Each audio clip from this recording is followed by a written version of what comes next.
নমস্কাৰ বন্ধু-বান্ধৱীসকল, মোৰ এটা নতুন ভিডিঅ'লৈ আপোনালোকক পুনৰবাৰ স্বাগতম জনাইছোঁ। ৰংচাৰত সম্প্ৰচাৰিত হৈ থকা বকুলা আৱেগখনৰ আজিৰ খণ্ডটো চাবলৈ বহুত বেছি ইণ্টাৰেষ্টিং হ'বলৈ গৈ আছে। যদিহে আপোনালোকে বকুলা আৱেগখন চাই ভাল পায় তেনেহ'লে ভিডিঅ'টো এটা লাইক কৰি আমাৰ চেনেলটো ছাবস্ক্ৰাইব কৰি ল'ব। এনেকুৱা ধৰণৰ আপডেট মোক পাই থাকিবলৈ।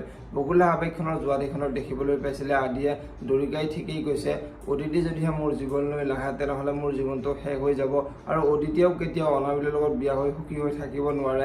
গতিকে মই অদিতি আৰু অনাবিলৰ বিয়াখন কেতিয়াও হ'ব নিদিওঁ বুলি আদিয়ে চিন্তা কৰিছিলে। আৰু আদিয়ে বাহিৰলৈ ওলাই আহি চন্দনক বাহিৰত দেখা পাই তই কিয় ইয়াতে থিয় হৈ আছ বুলি চন্দনক সুধিছিলে। আৰু তেতিয়া চন্দনে নাই এনে এপাক মাৰিলো বুলি আদিৰ আগত কৈছিলে। আৰু তেতিয়া আদিয়ে মোৰ ৰুমৰ বাহিৰত এনেকৈ মানুহ থিয় হৈ থাকিলে মই ভাল নাপাওঁ, ইয়াৰ পৰা আঁতৰি যা বুলি চন্দনৰ আগত কৈ আদি তাৰ পৰা যাবলৈ ওলোৱা দেখিবলৈ পাইছিলে।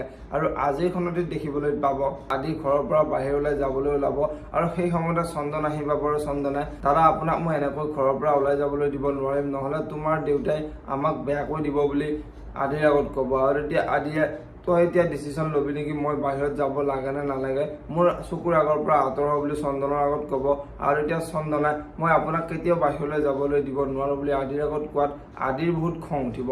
এতিয়া বাৰু আদিয়ে চন্দনক কি কৰিব দেখিবলৈ পাব বকুলা আৱেগখনৰ আজিৰ খনতিত। ফালে আজিৰ খনতিত আদিয়ে অনাবিল আৰু অদিতিৰ বিয়াখন ভাঙিবলৈ যাই থাকোঁতে অনাবিলে লগাই থোৱা গুণ্ডা কেইজনমানে আহি আদিক আগুৰি ধৰিব আৰু আদিক আগুৰি ধৰি তোক বিয়ালৈ যাবলৈ দিয়া নহয় বুলি আদিক মাৰপিট কৰিবলৈ ওলাব।